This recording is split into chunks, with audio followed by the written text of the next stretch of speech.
This episode of Gather and Go is sponsored by the Malta Tourism Authority. Malta and its sister islands Gozo and Comino are located in the heart of the Mediterranean. The archipelago is known for being the first European nation to embrace Christianity. The Maltese themselves are well known for their deep multimillennial Catholic faith. Malta is living evidence of the 2,000-year-old history of Christianity from its origins. Faith, history, culture, and tradition blend to form the unique history of the ancient archipelago. Visit Malta to explore more history on a pilgrimage and learn more at visitmalta.com.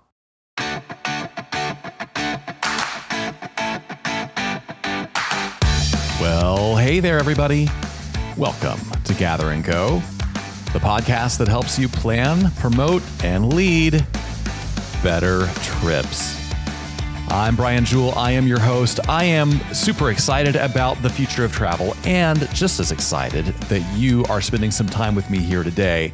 As always, our promise to you is that we're going to do everything we can to make that investment of your time worth your while. Now, today, we're going to do that through a super insightful and helpful featured conversation with travel entrepreneurship coach Andrea Ross of Cultivate Advisors. Andrea is going to tell us how she created, grew, and then sold her tour company. She's going to share tips about confronting the major pain points that most travel businesses face. And she's going to tell you about how you can determine the value of your travel business and figure out how to grow that value. This is such a good conversation. I cannot wait for you to hear it. First, though, let's start with some travel news you may have missed. Southwest has announced free Wi-Fi for rewards members.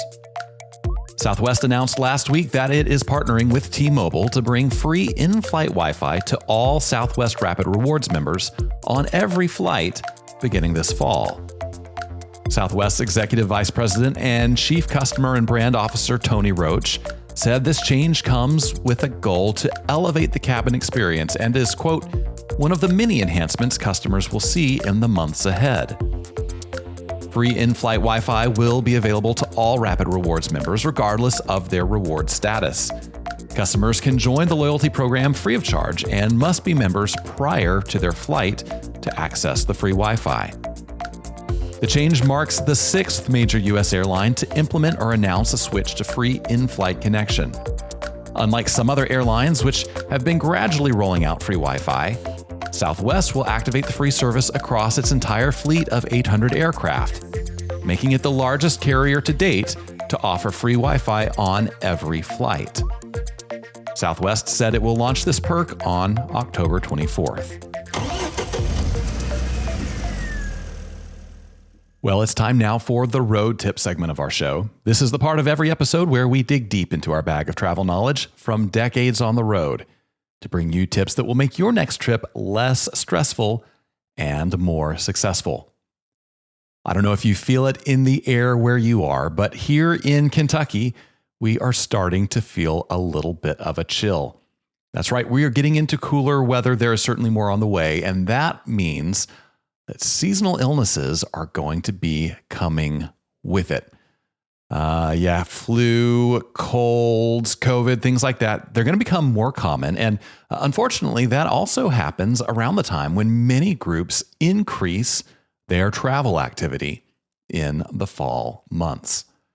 Now, as many of you know, I am a dad, and one of the hardest things about being a parent is deciding when your kid is too sick to go out, or when maybe they just have the sniffles and they're really fine to keep their normal activities going. And one of the things that has been super helpful for me and my wife as we try to navigate the murkiness of that situation is getting guidelines from school leaders, church officials, people who run activities around town in the community, getting guidelines about what we should do when our kids have what symptoms. Sick policies make it very easy for us to decide what to do. A policy might say if your kid has had a fever in the last 24 hours, they need to stay home. Obviously, if they have vomited, they need to stay home. If they just have a runny nose, if they aren't coughing too hard or something like that, they can probably participate. And what I want to suggest to you is that in the coming months, your travelers are going to be dealing with more runny noses, hacking coughs, maybe some colds, maybe some flus, some stomach bugs, COVID, and all those other things that come with the colder weather. And it puts them, and it can put you in a difficult position if they have a trip coming up and they are not feeling well. So what I want to suggest to you today is that you can make the decision-making process for them and for you a lot easier if you publish a set of health guidelines in advance of your trips. What does that entail? Well, it could be a very short sort of bullet point list that tells your travelers what to do if they have a fever, if they have certain GI issues, if they have mobility problems that are going to keep them from being able to walk, or anything like that shortly before a trip, anything that could impact their travel experience or the experience of their fellow customers. Your policy can spell out what you want them to do. Do they need to visit a doctor and get cleared for travel before they come with you? Do they need to just stay home if they have certain symptoms? If they stay home, what happens? Do they get refunds? Do they get credit for a future trip? What will the procedures be if they develop certain kind of symptoms on the road? How are you going to handle that? Are you going to take them to a hospital? Are you going to ask them to quarantine in their hotel rooms? Are you going to put them on a plane and send them home? Now, I know this is a lot to think about. It's a little bit intimidating to try to put together a policy like this, but I think it could be a very beneficial investment for you in the long run. Here are some of the great things about putting this together in advance and making it available to people in the pre-registration phase. First of all, if you do this, then people know that you're thinking about their health. They know you're not only thinking about you wanting them to feel good, but you're thinking about wanting to minimize the spread of disease and illness on your trips, and that is going to give people some peace of mind. The second benefit is they can't argue with your decisions when you make them. If you tell them they can't come on your trip because they have certain symptoms, they may not love it, but they also can't argue with it because you disclosed that policy to them in advance of them buying the trip. And it gives them another reason to consider travel insurance.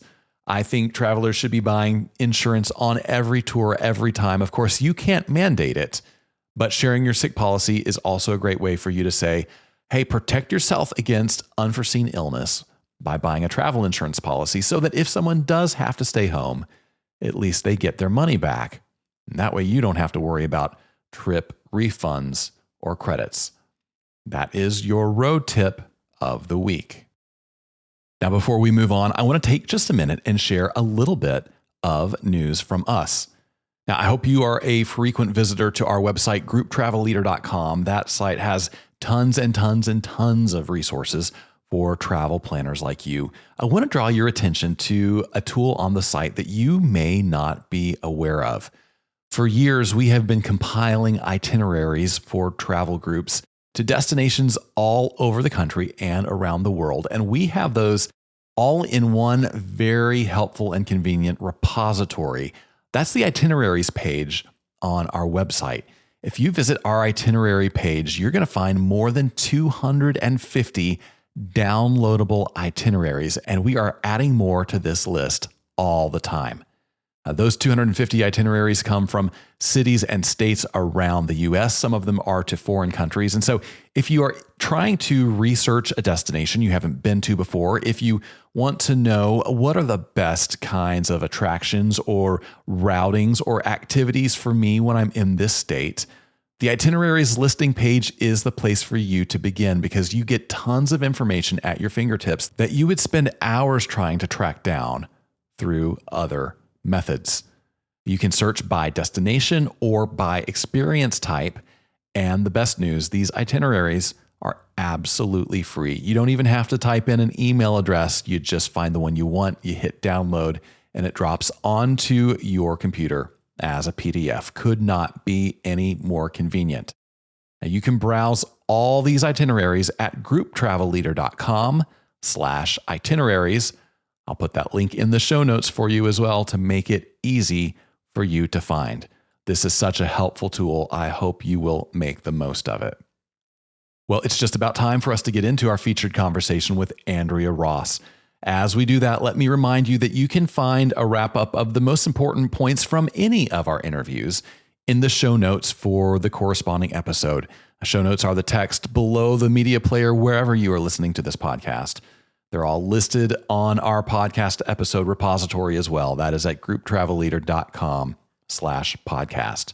Now, I'm going to come back after the interview as well and recap a few of the really important things that Andrea said that I want to make sure we all walk away with. I hope you'll stick around to the end of that recap, because after we're done there, I'm going to spend some time discussing what I think is a really important question for you. And that is, do you have a travel business or just a travel hobby? That's going to be the topic of today's Hot Minute. You won't want to miss that. We'll be right back with Andrea Ross. All right, everybody, I want to take a minute to tell you about Malta. This archipelago in the Mediterranean is a living museum of the 2,000-year history of Christianity. When the Apostle Paul was shipwrecked there in AD 60, the islanders were impressed by his delivery of the gospel and the miracles he performed, and were baptized as Christians. This heritage places these islands among the most important archaeological centers of the ancient Christian world. Now, you can see some of this history in the unique Christian catacombs, a hallmark of prevailing customs during the early Christian era that make the Maltese religious heritage unique. And many Malta residents are deeply devoted to the Virgin Mary. Luke was shipwrecked in Malta with Paul, and his gospel account is full of details of Mary's life. Historic artifacts and oral traditions demonstrate that the Maltese have remained Marian devotees ever since. Plan your trip to Malta to explore more history. For more information, go to visitmalta.com.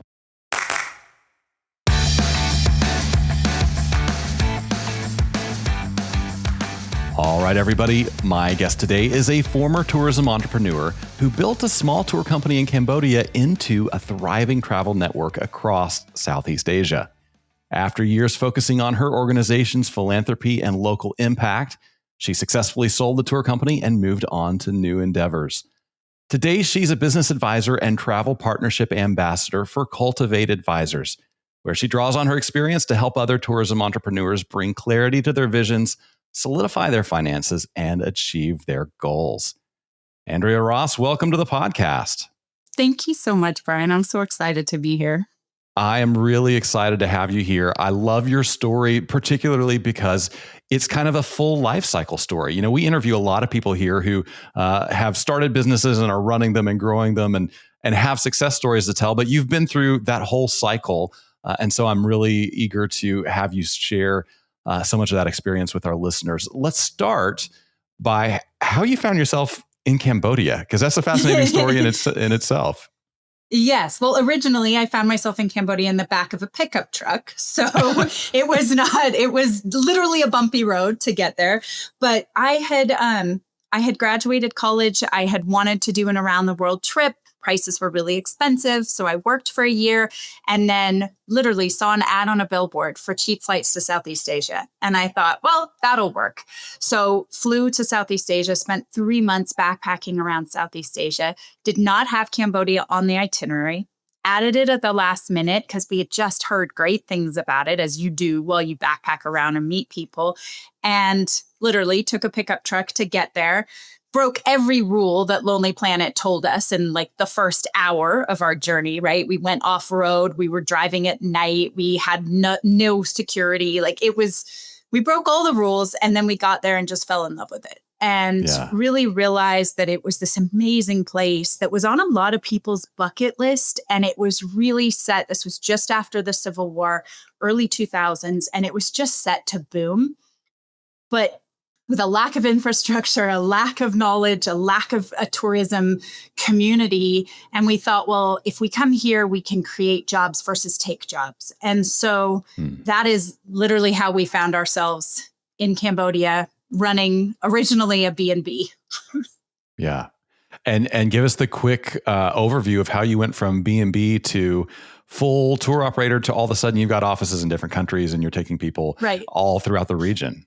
Yeah. I mean, I give my clients a lot of credit for that, right? A lot of it was was requested. And so you got that security of knowing, okay, people want this. People are saying they need this, right? So we had a B&B, and then people would say, oh, we're coming to stay with you. Can you set up a tour for us? Oh, well, we should start a tour company. So we did that. And then they say, well, we loved our tour with you in Cambodia, but man, we didn't, Thailand just wasn't the same. And so we're like, we should start an office there. So a lot of it was just what our clients were asking for, and we were learning as we built. And so we slowly started opening offices in Thailand, Laos, Vietnam, Cambodia, and then obviously Myanmar at the end once it opened up a little bit more. Yeah. Can you give us sort of the timeline from when you started the B&B through sort of the whole life cycle to when you decided it's time to be acquired and move on? Yeah, I'm giggling because it's a blur. I mean, I know it all happened. I had some kids in there too, right? Like it is a bit of a blur, but I think it was really over about a 12-year period where we moved to Cambodia, started the B&B, took about 6 months to get it up and running and open. And then, we got very lucky with some media coverage, and we were fully booked for the first year. And that allowed us to then expand the B&B to a hotel. So by the end, we had a 12 bungalow property that we were renting out. And then obviously we use local properties as well. And then I would go and live in the other countries 3 to 6 months as we built our operations there. So yeah, I think all in all, it was about a 12-year period where I was living in Cambodia, growing the business, building out the hotel. My ex-husband ran the hotel, so he was great at keeping that running while I was kind of all over the place, building out our offices. And then at the end of that, I moved here to the States. And then I worked here for another 3 or so years, building out our sales and marketing office and really building out that back end that our clients needed by then. Again, it was a client demand, right? They wanted to be able to get me on the phone or get our team on the phone. They wanted to be able to get quick responses to emails. When we were purely based in Southeast Asia, that wasn't happening because we just couldn't be as responsive because of the time difference. So again, a lot of the evolution was client demand based. Yeah, that makes sense. Now, it's easy to look back and say, oh yeah, 12 years and this happened and that happened. And, it's like hindsight is much rosier than I'm sure what it felt like. There were a lot of tears. Yeah, I want to be clear, like a lot of tears in those 12 years, a lot of sweat, a lot of hard work, but also just working with some of the best people. Just people who were so excited to be doing this, especially in countries like Cambodia, Laos, where we were helping develop the tourism industry. We were described as pioneers in philanthropic travel by Condé Nast Traveler, right? So we felt like we got to be leading this charge. And that was such an energizing experience. And it was just a very exciting time to be in the region. Yeah. So, I mean, yes, hindsight, like that was magical. In real life, it was a heck of a lot of work and it was a daily grind. Yeah. Talk to me about some of the pain points in, let's say, the early phase. Obviously, I'm sure there was, the working in a different culture, being in a different, country, language, but from a business perspective, what were some of those pain points that you encountered that may be common for other tourism entrepreneurs? Yeah, I mean, I think to your point, we had some unique ones. I remember one day, Brandon, my ex-husband, and I sat down at the end of the day and he's like, what'd you get done today? And I'm like, I think I got pillowcases made, but not entirely sure. And I was like, how about you? He's like, I think I ordered some rose bushes, right? Like there was so much with the language barrier and the cultural barriers. And so a lot of it was just trying to figure out whether you actually ordered pillow cushions or you were going to get a skirt tomorrow. And then, but when it comes to the business, what I've learned being a business advisor, I think is that business is business. Like I do advising for tourism businesses, but I also do advising for engineering businesses, accounting businesses, right? I work across the spectrum. And the truth is the challenges are the same. Whether you're in Cambodia, in the US, running an engineering company or running a tourism company, the challenges are the same, which is how do I duplicate myself? right? Like I'm working 80 hours a week or whatever it is. I'm exhausted. How do I duplicate myself so that I can step back a little? How do I force myself to work on my business so I can grow some of the processes and the procedures and build out training when really I'm just holding a fire extinguisher trying to put out fires? And so I think, we had those same challenges of like, we need to hire somebody. We don't have the budget to hire somebody because we're still growing. And so just being in that middle ground where you're trying to grow, but you need a budget to grow and you're constantly trying to balance that out. I think that was probably the biggest challenge. And I think that's most of my clients' biggest challenge. Yeah. I love that language about duplicating yourself. I think every small business owner instinctually feels that issue in their bones. How do you go through, advising somebody and coaching them through that situation where they are the primary creative or the primary, people person, the primary sales agent? How do you solve that problem? Yeah, I think it's such a good question. And I had such a revelation around it. I had moved back to the US. I was just so stressed. And a friend of mine turned to me and said, you're just not as important as you think you are. And like at first I was like, well, that's rude. And then I really sat with that for a minute and I was like, no, he's right. I'm just not as important as I think I am. And I had hired this amazing operations manager, and I was kind of cutting her off at the knees, right? I was still trying to do a lot of it. I was delegating her tasks, but not responsibilities. And I really had to step back and be like, no, I don't need to duplicate myself. I need to find people who are better at the things I'm not great at, and then train people on the things I am good at. And that was a big growth opportunity for me and for the business, right? And I think I talk to my clients about that a lot, which is we're not trying to clone ourselves. Can you imagine that many like mini type A entrepreneurs running around? That sounds not fun.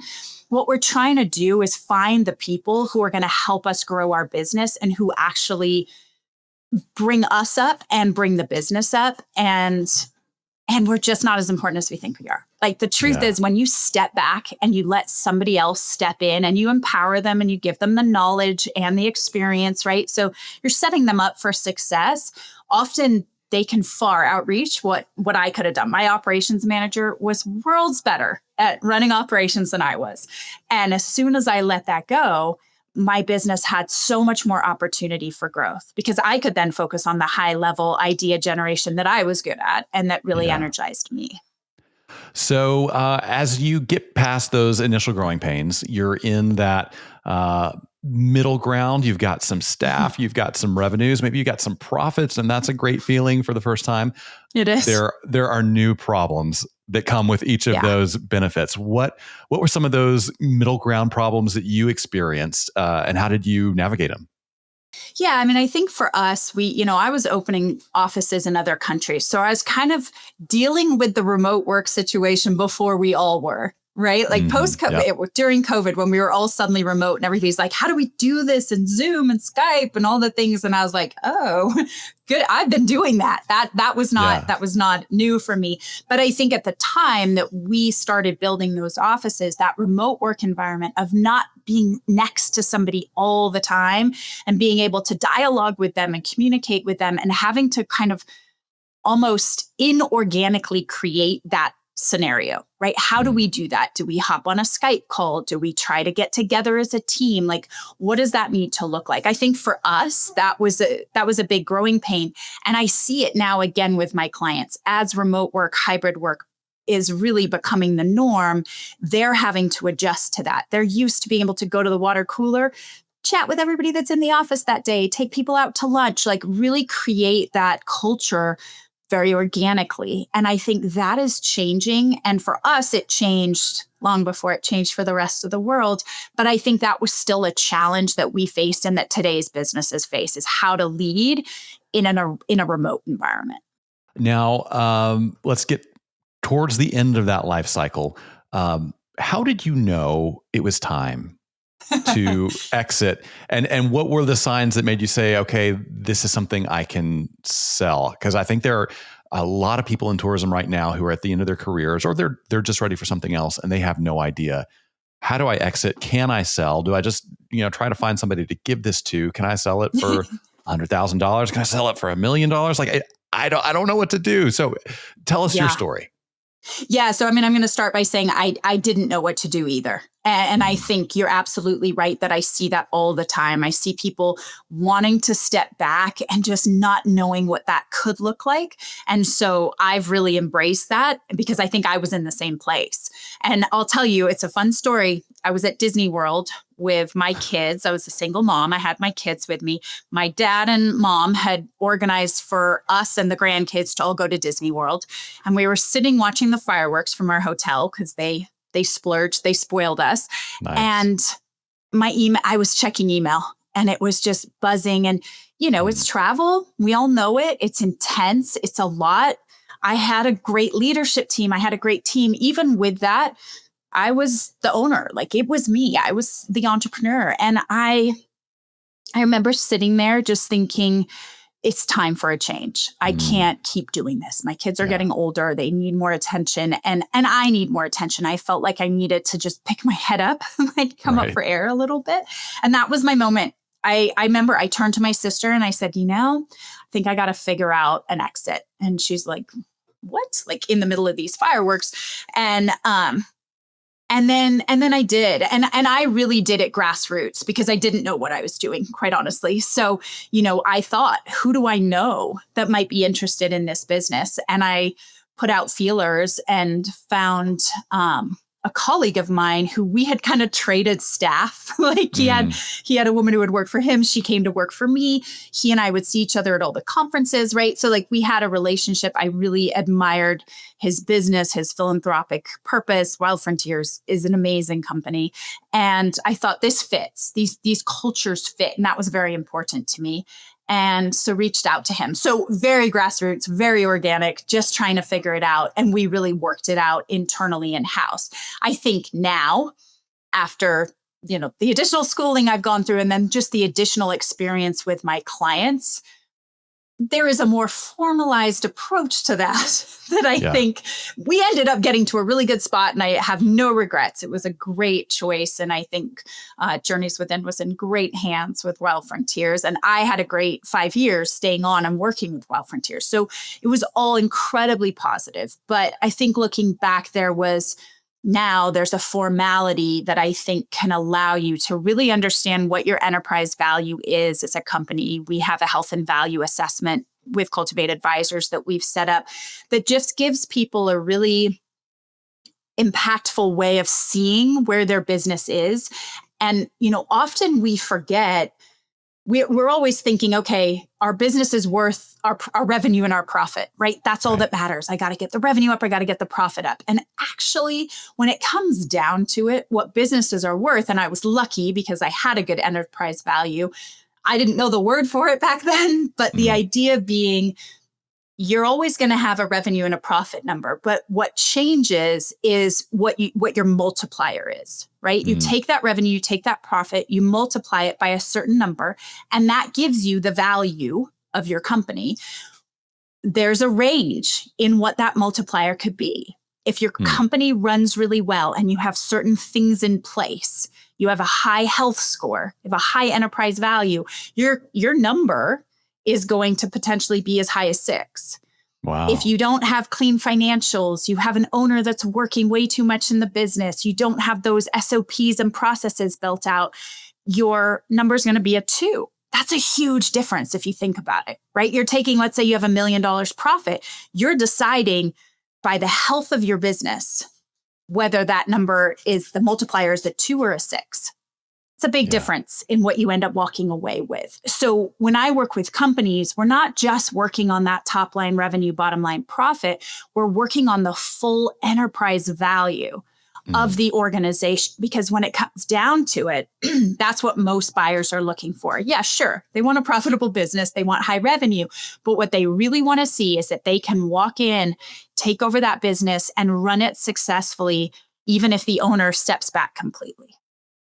So if I think I'm maybe about 5 years from an exit as an owner, Yes. Obviously I've got revenue and profit on my mind.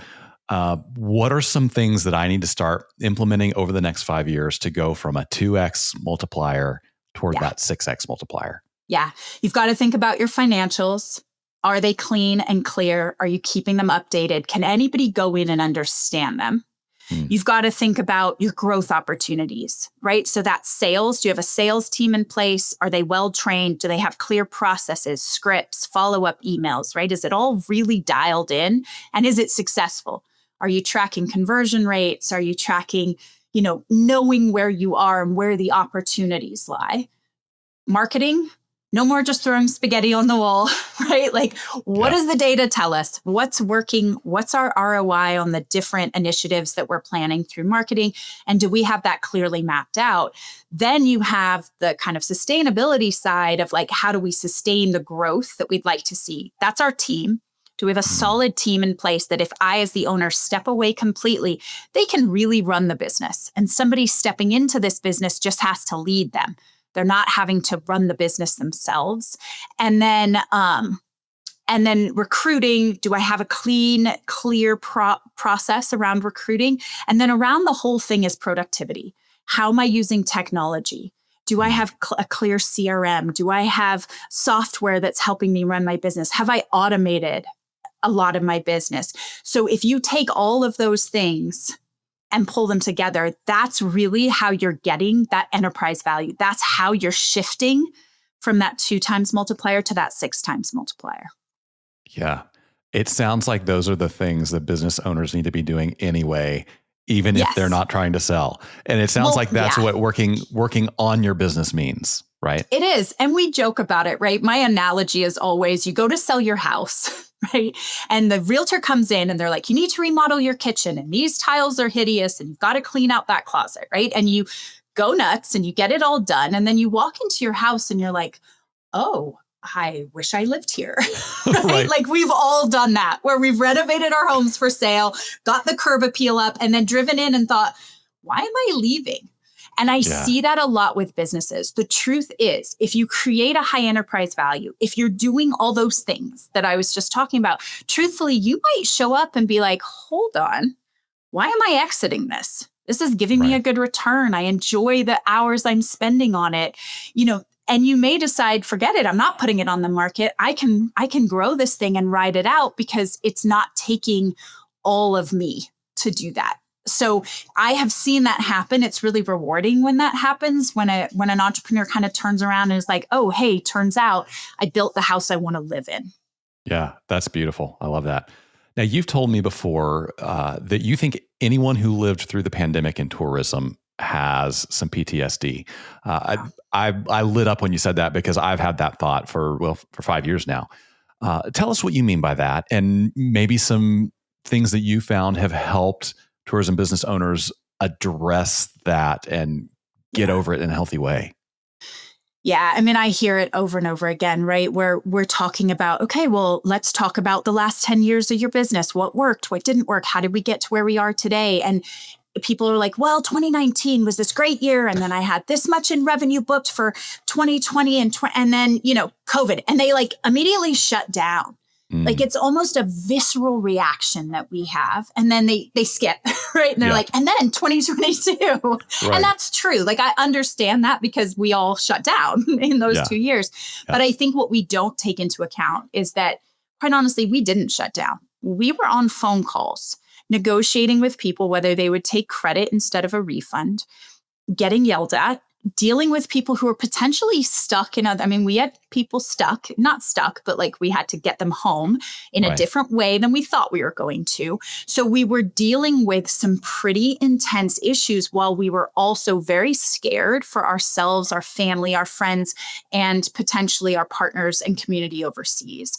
And I think we are all, that sits with us. And I had a client the other day with some of the chaos that's happening now with tariffs. She just said, I can't do it again. I can't rebuild again. That was my rebuild, right? I came back from COVID and I rebuilt and that was it. I don't have another rebuild in me. And I think we all feel that. I think COVID was incredibly heavy. I think there were some very hard calls. We were letting go of our staff, who most of us loved. We were trying to balance it. And there was that, like, it just kept going, right? Like I remember in March being like, I'm going to take a sabbatical and save us that money and we'll all be back in July. And I mean, it was just so naive at the time. Right. Now looking back, you can be like, that was so naive. But then in the truth, we realized pretty quickly that wasn't going to cut it. And we really were going to have to lay off the whole team. Most of my clients, they went through some level of layoffs. They went through a lot of phone calls with clients. They had to bring back a lot of clients. They had a lot, and the clients were stressed, whether they were stuck somewhere or whether they had a trip they were supposed to be leaving for. And we were trying to decide, do you go? Do you stay? What's going to open? What's going to close? It was heavy. It was a very heavy time. I think what I tell my clients now is we have come back from that and we need to not just try to ignore it, but like, what do we learn from it? Because we did get through it. The clients that are still around, we got through it. How did we get through it? And how does that help define our culture going forward? Because most of the people that got through it, they got through it because they had strong financials going into it. Yep. They got through it because they had a strong team who understood the hard decisions we had to make. And we got through it because we had clients who appreciated us and were willing to make it work with us. Those are lessons that we can carry on with us and that we want to perpetuate for as long as we can because it lends itself to the success of our business. So I think trying to turn it into a little bit more of a, how do we focus on the positive from it, right? Like have the Mr. Rogers approach to it. But I also think it's feeling it too and understanding that was traumatic and it was okay that it was traumatic. And there were hard lessons learned as well. And we have to take away from that and be better, do better. And that's how we move forward. Yeah. And hopefully with those lessons learned, we can be a little bit less fearful about whatever is next, be it a health scare, be it climate concerns, be it tariffs, geopolitics. And I even feel like I saw that when the war in Ukraine started. Like, 20 years ago, Americans would have stopped going to Europe when there was war in Ukraine. And now they're like, giddy up, boy, let's go. I'm not missing my vacation. Yeah. No, I think we have, I don't know if harden's the right word, but we have toughened up a little bit and we've realized we can do hard things, right? As companies, we can do hard things. We can weather those storms. And sometimes I joke, I had a client the other day who was like, oh man, these tariffs. And I was like, yeah, but this isn't COVID, right? Like you got through that, you can get through this. Like this is a baby compared to that. So, I think to some extent, hopefully we've gone through the toughest challenge of our generation in terms of tourism and the world shutting down on us. And now we can just go, we can get through some of the smaller challenges that we face. Yeah, I love that. So what is the best way, if somebody is listening to you and thinking, I need some of Andrea in my business, in my life, what's the best way for people to connect with you or maybe even start the discussion about working with you? Yeah, they can email me, Andrea@cultivateadvisors.com. And I think the first step that I recommend for any business is to do the health and value assessment. Go in, and I can send a link to them, but go and take that health and value assessment because that's really going to show you, where are you? Where is your enterprise value? Not just what's the value of your company, but what could the value of your company be, right? If we go from that 2 times multiplier to that 6 times multiplier, because we really work on the business, what could that look like? And I think that's often really eye-opening. I do that with clients, and there's often a surprise factor there of like, oh, okay, this feels doable suddenly, where it feels very big and almost ethereal at times, trying to value a business. And I think when you take that HVAC assessment, and then I'm always happy, I offer any listener a 2-hour free advising session where we will get on and look at the results of their HVAC and not HVAC, HVA, look at their results of their health and value assessment. I don't know anything about HVAC systems. So if that's the problem, they should not reach out to me. But we can review their HVA and really talk through like, what could they be doing? What should their roadmap be for the next year, 18 months, 2 years to get them to a position where, like you said, they might not want to sell. Maybe they do want to exit still, or maybe they want to live in their fancy house they fixed up. So I think that's really the first step, is to take the HVA and then sit down with me in that deep dive session to really map out like what are the priorities.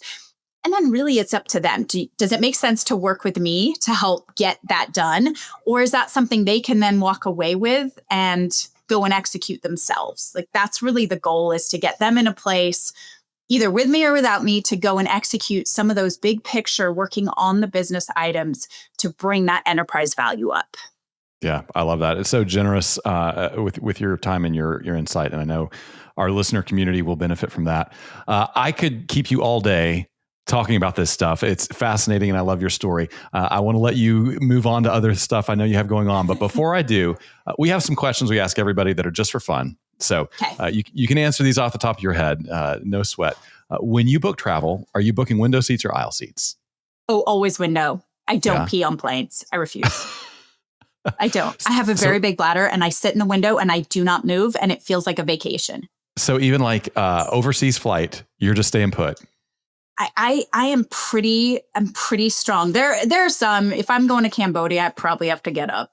But yeah, for the most part, I tuck into my little window seat. I put my little headphones on and I am on vacation. I'm happy. Wow. Yeah. Wow. I'm envious of that talent for sure. What is one thing in your carry-on that you wouldn't travel without? Ooh, that's a good one. Noise canceling headphones. Essential.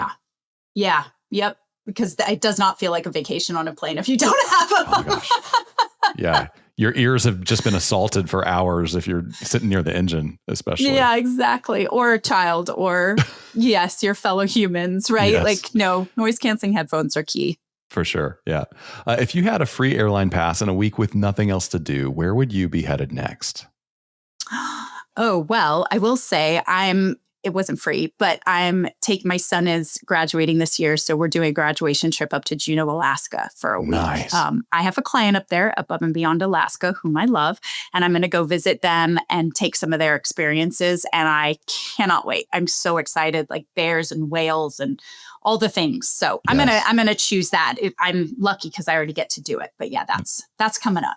That's amazing. Alaska is one of my favorite places. And I've never been. So I'm so excited. You're in for a thrill for sure. For sure.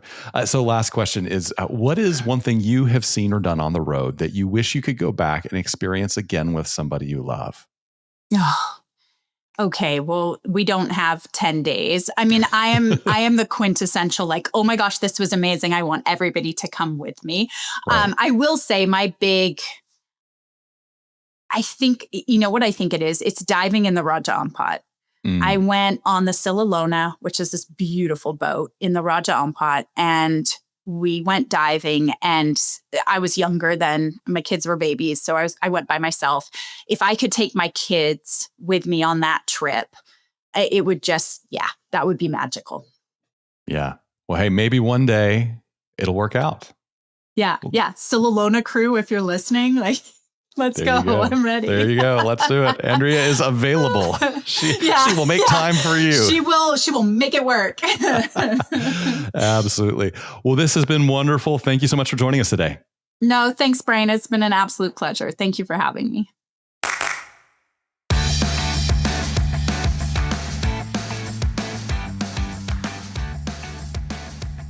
Well, I sure hope you enjoyed that conversation with Andrea as much as I did.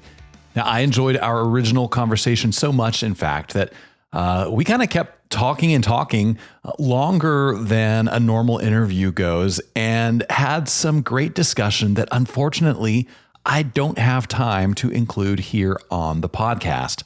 The good news, though, is that you can see the entire uncut interview on our YouTube channel. That's right. Just go over to YouTube and search Gather and Go, or find the episode page for this episode on our website. The YouTube video will be embedded there. When you watch on YouTube, you're going to hear Andrea talk about some things that we didn't get to include here on the audio version. She's going to tell you about how she was able to leverage her travel business in Asia to create some really amazing local philanthropic impact. She's going to talk about why she thinks entrepreneurs struggle to let things go as their businesses grow, And she's going to share her tips on succeeding with remote teams. Definitely check out the full interview for that content. Now, I want to take a minute and recap some of the most important things Andrea had to say to make sure you don't miss them.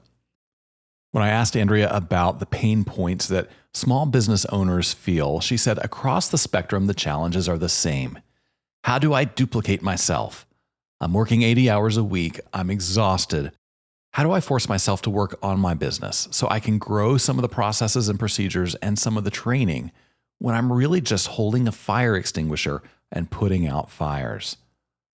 I think anybody who has started a small business or led a small business is familiar with that feeling of putting out fires all day long. And it's a very common problem. You can spend so much time putting out fires that you never get to do the important work of training, like Andrea mentioned, the important work of building better systems, of documenting procedures, of educating yourself on new technology or marketing techniques or whatever it is. This is such an important and difficult issue that small business owners face. And I think Andrea went on to share some great tips about how you can staff up, how you can find people to help you do the things that you are not good at so that you can focus on the things that only you can do. I think Andrea is exactly right. And I hope if you find yourself resonating with that set of problems, that you will take some of that advice as well. Now, when Andrea and I were talking about putting a value on a tour company, Andrea said, we're always thinking our businesses are worth our revenue or our profit.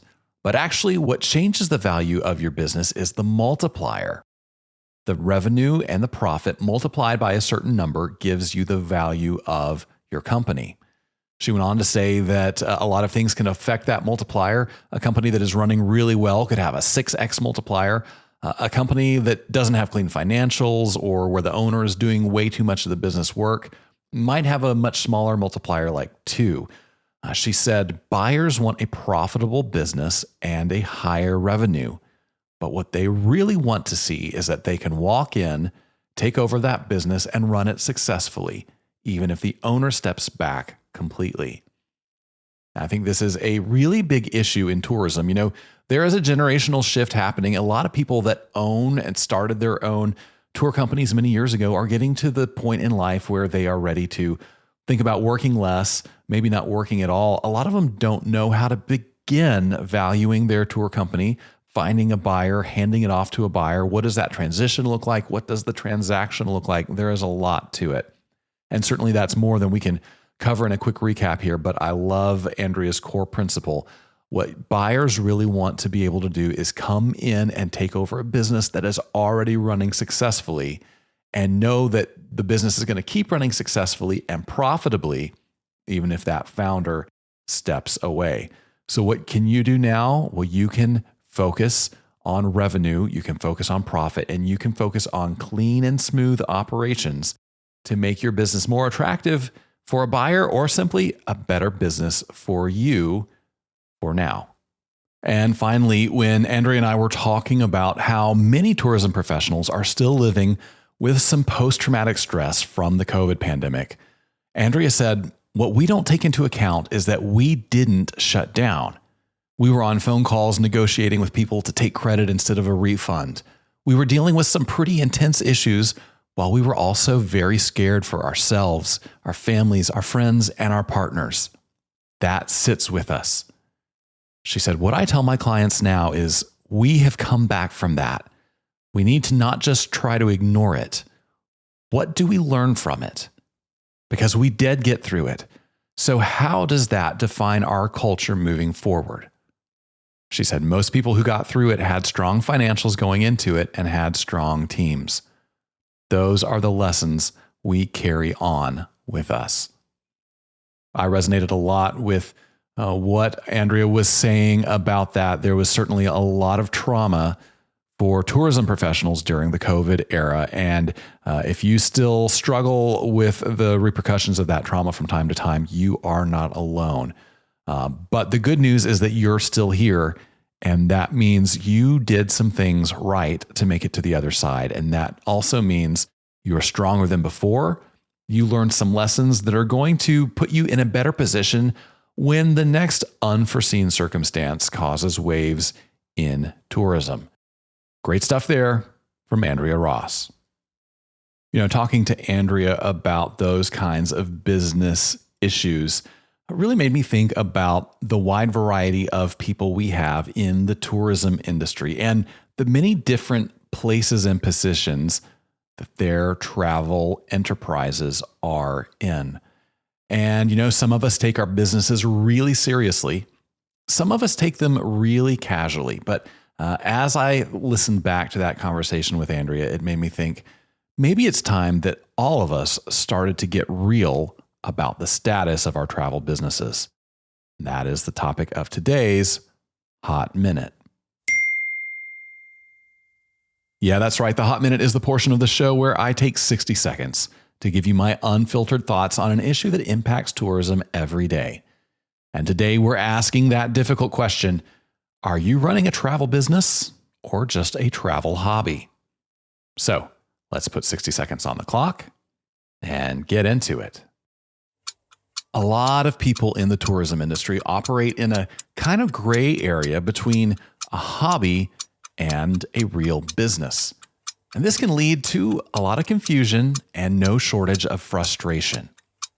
So maybe it's time to ask, am I running a group travel business or do I just have a group travel hobby? Now, there is absolutely nothing wrong with running group trips as a hobby. If you've been struggling to make a profit, maybe it's time to embrace the joys of casual group travel. Releasing yourself from the pressure of running a business could be really liberating. On the other hand, if you have a group travel program that is making money, perhaps it's time to start thinking about taking that business opportunity more seriously, treating it like a job, acting like a professional, investing in the people around you. Whichever way you go, deciding what kind of operation you're running will free you up to make the best of it. That's the Hot Minute. That's how I see things anyway. Of course, as always, you're welcome to disagree with me, and we can still be friends. And hey, whether you agree or disagree, we would love to hear from you. You can send your thoughts, questions, or your least profitable hobbies to podcast@grouptravelleader.com. I read every message that comes into that account. I really love hearing from you. And hey, you never know.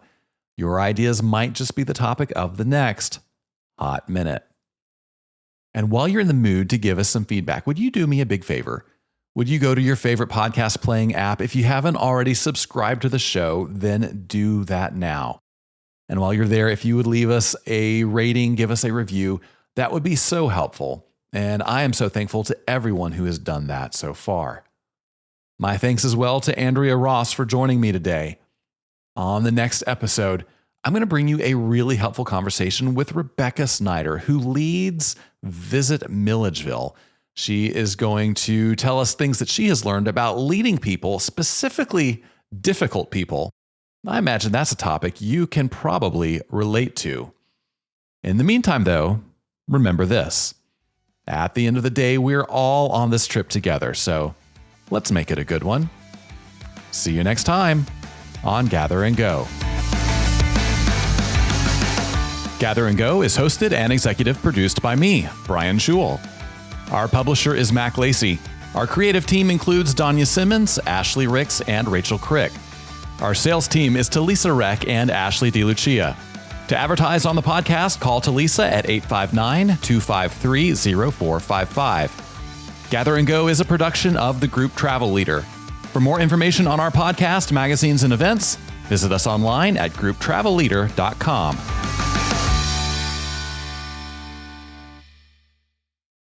This episode of Gather and Go was sponsored by the Malta Tourism Authority.